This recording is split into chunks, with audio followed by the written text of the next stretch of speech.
우리는 매주일 예배를 드리면서도 무엇이 참되고 바른 예배인가?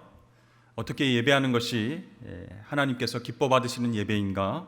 생각하지 못하고 예배를 드릴 때가 종종 있습니다.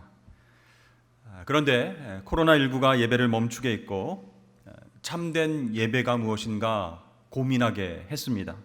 어떻게 보면 코로나 기간 동안 교회와 또 예배에 대한 깊은 성찰을 하나님께서 허락하신 것은 아닌가, 좋은 기회였지 않나 그런 생각을 하게 됩니다.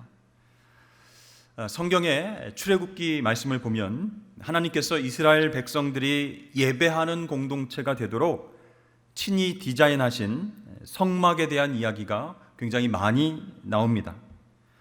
중요한 것은요, 하나님께서는 성막을 어떤 건물로 디자인하지 않으셨다는 것입니다.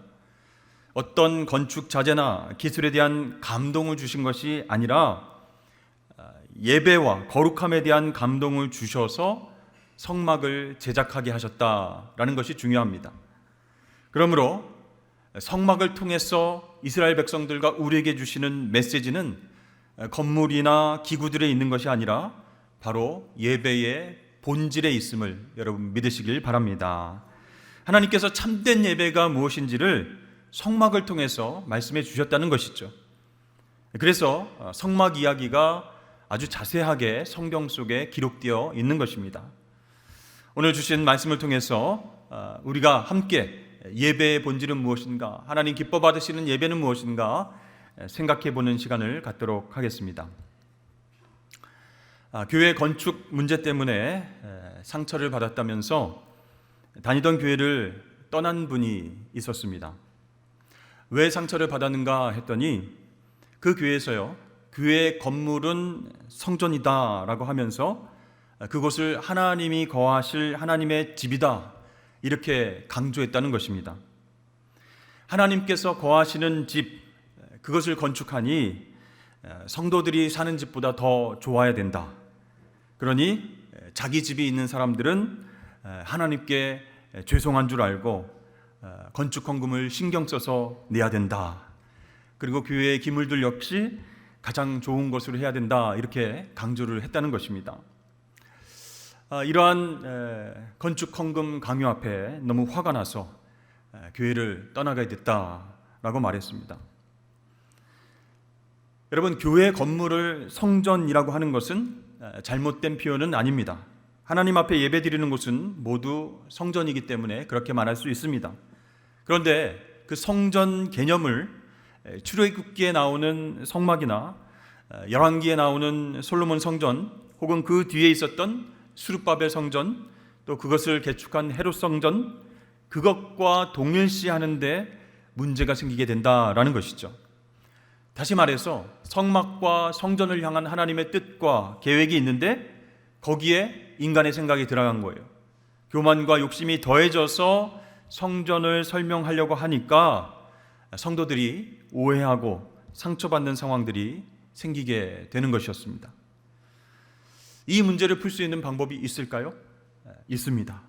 무엇일까요? 그것은 바로 성전은 절대로 하나님이 사시는 하나님의 집이 아니다라는 사실을 받아들이는 것입니다. 하나님이 사신다고 하니까 거기에서 문제가 생기는 것입니다. 여러분, 우리 하나님 어떤 분이십니까? 무소부재하신 분이십니다. 어디에나 존재하고 계신 분이세요. 그런데 특별히 성전에 하나님이 사신다면서 이곳은 거룩하고 특별하게 구별해야 된다라고 강조하면 어떻게 되겠습니까? 그 장소가 우상이 되게 되는 것입니다. 성전에만 하나님이 계신다, 하나님이 거하신다라고 하는 생각은요, 굉장히 위험합니다. 왜냐하면 우리가 가정에 나가서 또 세상에 나가서는 하나님이 거하시지 않는다라고 하는 오해를 낳을 수 있기 때문에 성전 우상화가 될 위험이 있다라는 것이죠. 사실 이스라엘 백성들이 또 유대인들이 성전을 우상시했습니다. 예수님께서 공생의 활동을 하실 때 성전에 들어가셔서 정화하는 그런 사건을 보여주셨죠. 그때 이사야 56장 7절을 인용하셨습니다. 내 집은 만민이 기도하는 집이라 일컬음이 될 것임이라. 이렇게 화를 내시면서 성전 청소를 하셨는데요, 그 모습을 본 제자들이 어떻게 이야기했냐면 주의 전을 사모하는 열심이 나를 삼키리라 라고 하는 시편 69편 9절 말씀을 이 제자들이 기억했다라고 기록하고 있습니다. 자, 이처럼 예수님은 성전에 대해서 우리에게 정확하게 설명을 해 주셨습니다. 성전은요, 그것을 향한 열심이 주님을 삼켜버릴 만큼 굉장히 중요합니다. 하지만 그곳이 하나님이 거하시는 집이어서가 아니라 하나님의 백성들, 하나님의 사람들이 기도하는 곳이기 때문에 중요하다라고 분명히 말씀해 주셨습니다. 여러분, 이것은 솔로몬이 처음 성전을 세우고 봉헌할 때에도 이미 분명하게 밝힌 바 있습니다. 열왕기상 8장 말씀을 보시면요, 솔로몬이 이렇게 기도했습니다. 하나님이 참으로 땅에 거하시리이까? 하늘과 하늘들의 하늘이라도 주를 용납하지 못하겠거든. 하물며 내가 건축한 이 성전이오리이까? 그러나 내 하나님 여호와여, 주의 종의 기도와 간구를 돌아보시며 이 종이 오늘 주 앞에서 부르짖음과 비는 기도를 들으시옵소서. 주께서 전에 말씀하시기를 내 이름이 거기 있으리라 하신 곳, 이 성전을 향하여 주의 눈이 주야로 보시오며 주의 종이 이곳을 향하여 비는 기도를 들으시옵소서. 주의 종과 주의 백성 이스라엘이 이곳을 향하여 기도할 때에 주는 그 간구함을 들으시되 주께서 계신 곳 하늘에서 들으시고 들으시사 사하여 주옵소서. 아멘. 자, 솔로몬이 성전 봉헌식을 하면서 어떻게 기도했습니까? 하나님은 땅과 하늘 어디에나 거하시는데 내가 건축한 이 성전에만 국한되어 거하시는 분이 아니신 줄로 압니다. 그래서 성전을 향해서 기도하는 종과 백성들의 기도를 들으시고 응답하여 주옵소서. 이렇게 솔로몬이 기도하고 있습니다. 자, 솔로몬의 아버지였던 다윗도 성전 건축을 먼저 하고 싶었죠. 그런데 이 다윗이 절대로 하나님의 거하실 집을 짓겠다라고 말한 적이 없습니다. 사무엘하 7장 2절 말씀에 보니까 왕이 선지자 나단에게 이르되 볼지어다 나는 백향목 궁에 살거늘 하나님의 궤는 휘장 가운데에 있도다, 이렇게 이야기했습니다. 종종 이 말씀을 근거로 해서 아니 우리는 좋은 집에 사는데 하나님이 거하시는 성전은 제일 좋은 재료와 큰 규모로 아주 멋지게 건축해야 된다라고 잘못 얘기하는 경우가 있다는 것이죠. 근데 다윗은 어떻게 얘기했습니까? 분명히 하나님이 거한다라고 하지 않았습니다. 하나님이 아니라 하나님의 궤가 휘장에 있다라고 말하고 있는 것이죠. 여러분, 하나님의 궤 무엇입니까? 언약궤, 법궤죠. 이것은 광야 시대 성막 안에 있었습니다. 이제 광야 시대가 끝났고 가나안 정복 전쟁을 통해서 가나안 땅에 정착하고 살면서 이제 왕정 시대가 되었습니다. 다윗이 왕이 되었는데 이 하나님의 법궤, 언약궤가 천막과 같은 구조가 아니라 성전 안에 그 언약궤가 있었으면 좋겠다, 그런 뜻으로 이야기를 한 것이죠. 여러분 생각해 보십시오. 하나님께서 광야 시대 이스라엘과 함께 하실 때는 천막 안에 거하시고 가나안 땅 정착해서 살아갈 때는 성전 안에 거하시는 그런 분이십니까? 그렇다면 오늘날에는 뾰족한 십자가 첨탑에 있는 교회 안에만 거하시는 분이십니까? 절대 아니라는 것이죠. 그러므로 성전은 하나님이 거하시는 하나님의 집이 아니라 하나님의 백성들이, 하나님의 자녀들이 기도하고 예배하는 장소이다 라고 말씀을 우리에게 해주시는 것이죠. 그런데요, 오늘 본문 말씀을 보니까 의문이 생깁니다. 8절 말씀입니다. 내가 그들 중에 거할 성소를 그들이 나를 위하여 짓되. 자, 하나님께서 거할 성소라고 분명히 말씀하십니다. 그럼 이 말씀은 무슨 뜻일까요? 여기에 성막의 핵심 메시지가 있다라는 것이죠. 이 말씀은요, 물리적으로 하나님께서 성소 안에 들어와서 거하신다라고 말씀하신 것이 아닙니다. 여러분, 하나님은 물리적인 존재가 아니십니다. 하나님은 영이십니다. 그러니까 하나님은요, 거하시기 위한 어떤 공간이 필요하지 않으신 분이세요. 만약에 이 성막이 하나님께서 들어오셔서 거하실 공간으로 이해한다면 우리는 하나님에 대해서 오해를 하게 됩니다. 그 성막은 어느 정도 크기였을까요? 겨우 가로 세로 10규빗, 30규빗. 오늘날 측량으로 살펴보면 5m, 15m. 그러니까 약 22평 정도 크기의 천막입니다. 자, 전능하신 하나님, 무소부지하신 하나님이 그곳에 거하시기 위해서 성막을 만들어라, 이렇게 말씀하신 것이 아니라는 것이죠. 아무리 그것을 순금으로 치장했다고 해도 그것은 애굽의 정말 작은 왕, 무덤의 수의실만도 못한 수준이라면 우리는 너무나 실망하게 될 것이다 라는 것이죠. 또한 하나님은 자신이 거할 집을 짓기 위해서 백성들이 가지고 있는 가장 좋은 것들을 거두어서 그것으로 정말 가장 호화로운 천막을 세우시는 분이 아니십니다. 그러한 일들은 누가 했습니까? 고대 근동의 형편없는 독재자나 왕들이 하는 짓이에요. 그래서 비록 표현은 하나님이 거할 성소, 그 성소를 지으라 라고 되어 있지만 그 뜻은 하나님이 물리적으로 거하실 집을 말하는 것이 아니다라는 것이죠. 그럼 여러분, 무슨 뜻일까요? 하나님이 거할 성소, 무슨 뜻일까요? 성막이 주는 가장 중요한 메시지가 여기 있습니다. 그것은 바로 하나님이 우리와 함께 계시기를 원한다, 그런 뜻입니다. 여러분, 성막은 하나님께서 직접 명령하셔서 성령의 감동을 받은 사람들이 제작하게 하셨습니다. 하나님께서 그냥 잘 지어라 이렇게 하시면 되는데 재료는 뭘로 하고 크기는 어떻게 하고 이런 방법으로 짓고 왜 하나하나 그렇게 다 명령을 하셨을까요? 그것은요, 내가 너희와 함께 있고 싶다, 이렇게 말씀하시는 거예요. 그래서 하나님께서 주신 말씀대로 하나님의 뜻과 계획과 하나님의 아이디어대로 그 성막을 짓게 하셨다라는 것이요. 그래서 이스라엘 백성들 눈으로 볼 수 있는 그 성막을 통해서 하나님이 우리와 함께 하고 싶어 하시는구나, 그 마음을 알려주신 것이에요. 여러분, 이 성막은 어디에 위치했습니까? 어떤 신비한 산 꼭대기가 아니라 이스라엘 백성들의 거처 한가운데에 있었습니다. 또 성막은요, 레바논 백향목이나 다른 먼 나라 외국에서 수입한 건축 자재로 만들어진 것이 아니라 이스라엘 백성들이 가지고 있는 것으로 만들어진 것이에요. 그러니까 백성들이 거하는 그 텐트와 똑같은 그런 천막의 형태로 만들어졌다라는 것이죠. 자, 그것은 무엇을 의미합니까? 전능하신 하나님, 무소부지하신 하나님이 이스라엘 백성들 너희와 내가 함께 있고 싶다 라고 하는 어떤 의지와 관심의 표현이다라는 것이죠.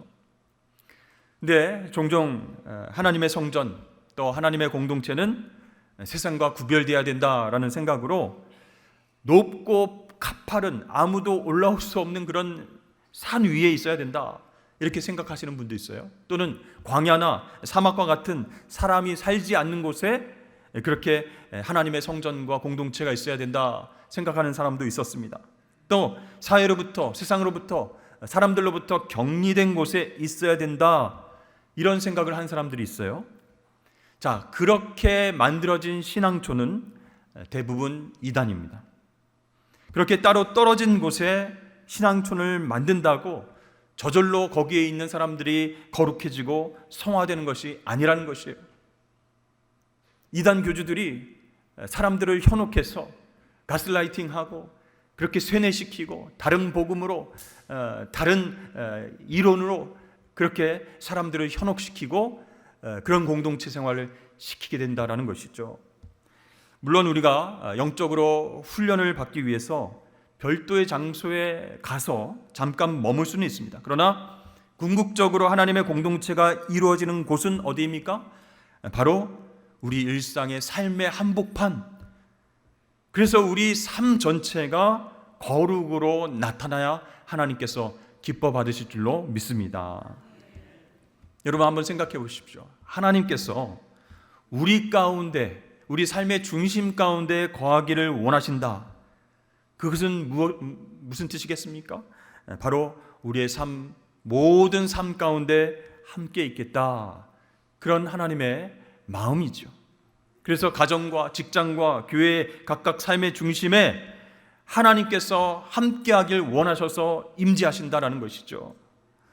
여러분, 성막의 위치, 그 위치가 중요합니다. 이스라엘 백성들의 한복판에 있다라고 말씀드렸죠.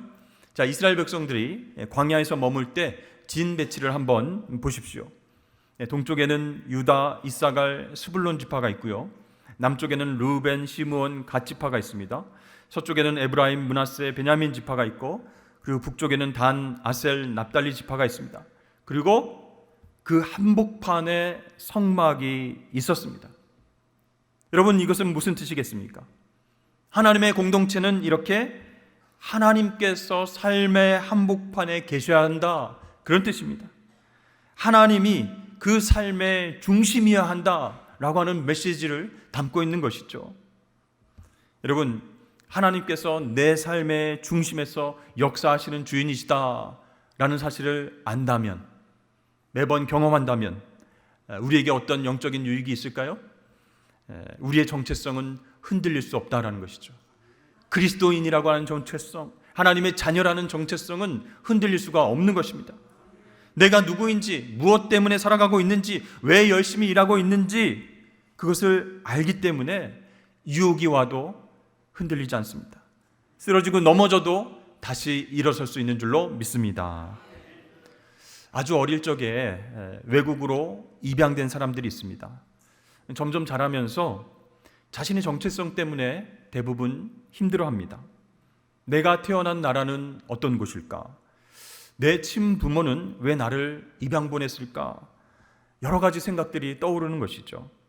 그런데요, 이 질문에 대한 답을 얻지 못하면, 이 문제가 해결되지 않으면요, 언어와 생활이 해결된 평안한 삶을 사는 것처럼 보여도 그의 삶이 흔들리게 된다는 것이에요. 그래서 핏줄을 찾아서 한국으로 와서 친부모를 찾게 되고 나의 스토리를, 나의 역사를 찾아보게 된다는 것이죠. 그들의 삶 가운데 뿌리가 없기 때문에, 중심이 없기 때문에 자신의 어떤 역사와 정체성도 희미해져서 그 삶이 힘들어지게 된다라는 것입니다. 그러나 우리 그리스도인의 정체성은 무엇입니까? 바로 하나님의 자녀인 줄로 믿습니다. 하나님께서 내 삶의 중심에 계시기 때문에, 내가 어딜 가든지 나와 함께 하심을 믿기 때문에 우리는 고난과 유혹 앞에서도 이겨낼 수 있는, 승리할 수 있는 힘을 공급받게 될 줄로 믿습니다. 또 하나, 하나님께서 우리 삶의 중심에 계시면 무엇이 더 좋을까요? 위기와 고난과 아픔 속에서 하나님의 도우심을 구하며 기도할 수 있다라는 사실입니다. 하나님은 우리를 사랑하셔서 우리와 항상 함께 계시기 때문입니다. 자녀된 우리가 기도하는데 아버지인 하나님께서 우리의 문제를 모른 척 하시겠습니까? 생선을 달라고 그렇게 구하는데 뱀을 주겠습니까? 떡을 달라고 그렇게 요구하는데 돌을 쥐어주겠습니까? 우리 하나님은 좋으신 아버지이기 때문에 매번 우리 삶에 개입하여 주시고 도와주시고 힘이 되어 주십니다. 그래서 하나님을 내 삶 중심에서 경험하며 살 수 있는 그런 특권이 하나님 자녀들에게 있는 줄로 믿습니다. 그래서 하나님은 이렇게 당신의 자녀들의 삶 가운데, 마음 중심에 함께 하시길 원하신 분이시다라는 사실이죠. 자, 그렇다면 하나님께서 중심에 거하시는 개인, 하나님께서 중심에 거하시는 공동체, 구체적으로 어떻게 이루어지는 것일까요? 성막이 그 답을 우리에게 알려주고 있습니다. 그것은 바로 예배라는 것이죠. 자, 예배할 때 하나님은 우리 가운데 계심을 깨닫게 되는 것이죠. 우리가 하나님을 예배할 때 하나님은 우리 중심이 되시는 줄로 여러분 믿으시길 바랍니다. 그래서 하나님은요, 성막을 만들라 하실 때 하나하나 다 명령하시고 개입하셨어요. 그것은 무엇이냐면 하나님의 뜻과 생각과 아이디어가 그대로 반영되어 있다는 것이요. 여러분, 그 성막에서 일어나는 일이 무엇입니까? 제사, 곧 예배입니다. 성막은요, 뜰과 성소와 지성소로 이루어졌습니다. 그 공간에서 무엇이 이루어지고 있습니까?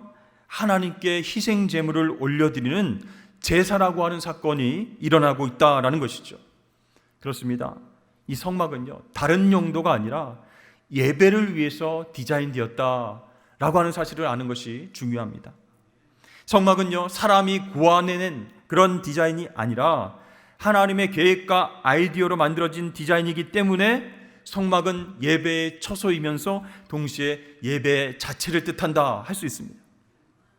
하나님은 이스라엘 백성들이요, 광야 생활을 계속적으로 하면서도 하나님 중심의 예배 공동체로 살아가기를 원하셨습니다. 그래서 성막을 제작하라 이렇게 직접 명령하신 것이죠. 그 성막을 바라볼 때, 그리고 성막 안에서 제사가 이루어질 때 정말 올바른 예배란 무엇인가, 어떻게 드리는 것이 정말 바른 예배인가에 관한 영적 원리가 성막 안에 들어있다라는 것이죠. 즉 성막의 구조 하나하나가 예배의 요소가 된다는 것입니다. 그렇다면 이 성막은요, 온전하고 바른 예배에 대한 지침서이다라고 말할 수 있는 것입니다. 자, 우리가 이 성막이 예배하는 곳이다 라고 했을 때 사실 오늘날 우리의 예배를 생각하게 됩니다.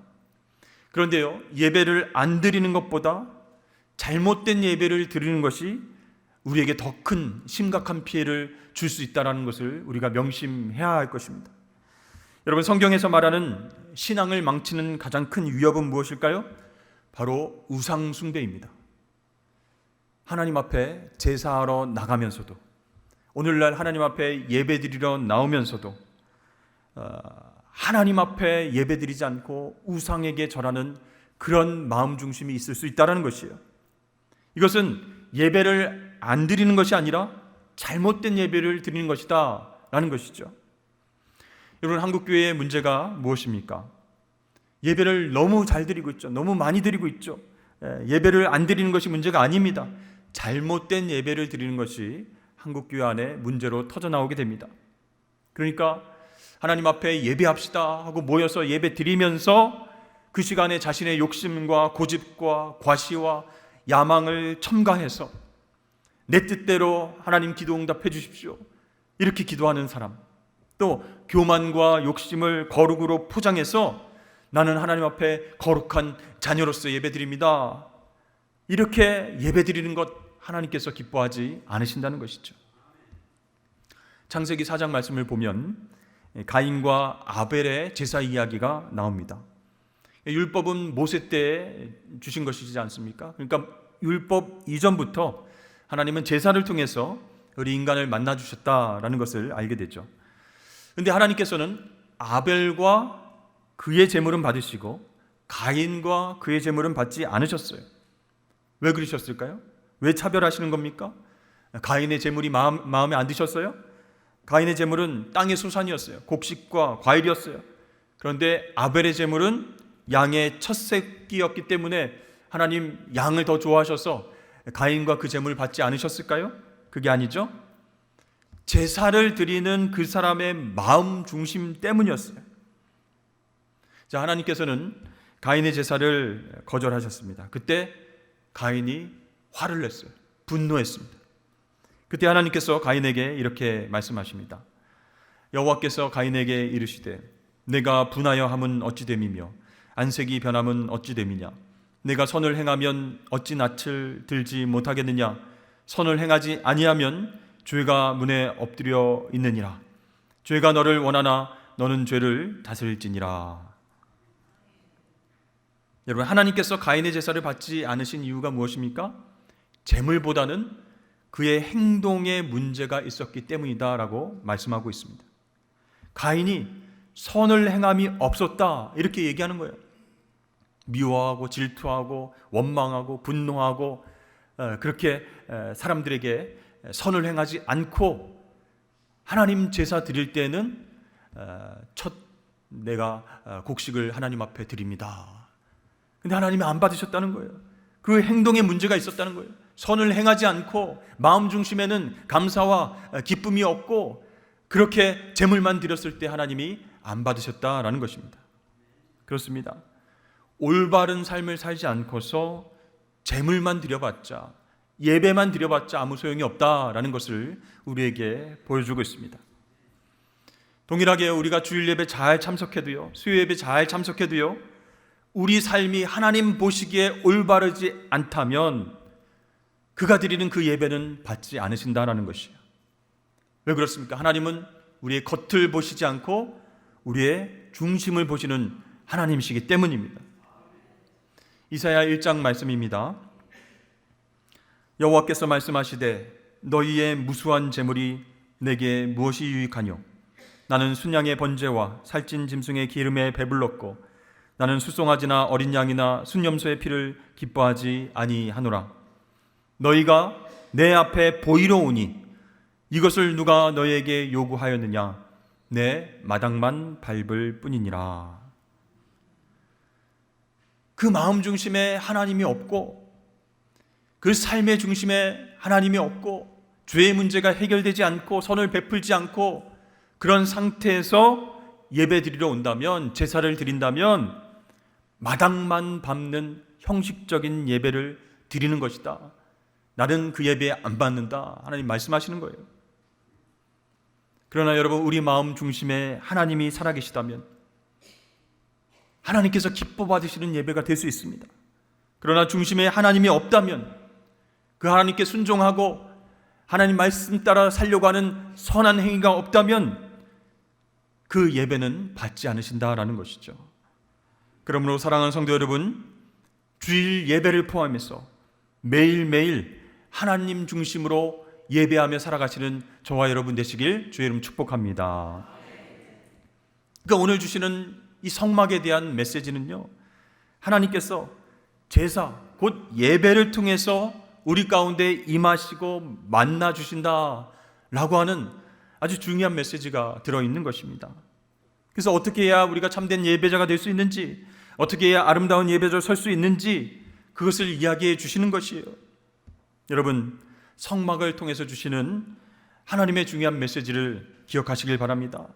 하나님 어떻게 말씀하십니까? 내가 너희 가운데 거할 성소를 세우라. 즉 나는 너희의 마음 가운데 임해서 너희의 삶의 중심이 되고 싶다. 너는 나만을 예배하는 참된 예배자가 되어라. 하나님께서 우리에게 이렇게 말씀하신 줄로 믿습니다. 사랑하는 성도 여러분, 하나님께 우리 삶의 중심을 내어드리시기를 축복합니다. 그리고 하나님만을 예배하는 진정한 예배자가 되시길 축복합니다. 그렇게 예배에 승리해야 세상에 나가서 일상에서도 승리할 수 있습니다. 삶에서도 하나님과 동행하여서 승리하시는 저와 여러분 되시길 주의 이름으로 축복합니다.